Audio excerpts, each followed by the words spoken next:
మనం రాజ్యాంగాన్ని రాసిపెట్టిన ఋషీశ్వరుడు డాక్టర్ అంబేద్కర్ కులం ఏమిటి? కులం కూడా మనకెందుకండి? ఆయన మహానుభావుడు, ప్రాజ్ఞుడు, ఋషి. నమస్కారం చేస్తాం. అసలు ఆ రాజ్యాంగాన్ని రచన చేయడం ఎవడి వల్ల అవుతుందమ్మా? అంబేద్కర్ దైవాంశ సంభూతుడు కాబట్టి రాశాడు. అక్కడ సామాన్యుడి వల్ల అయ్యే పని అది.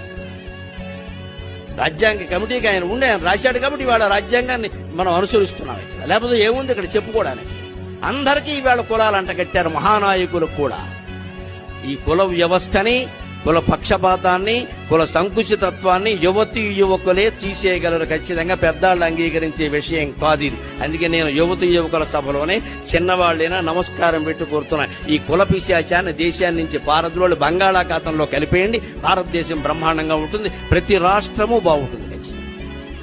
మనిషిని హిందువుగా చూడద్దు, ముస్లింగా చూడద్దు, క్రైస్తవుడిగా చూడద్దు, బౌద్ధుడిగా చూడద్దు. మనిషిని మనిషిగా చూడద్దు.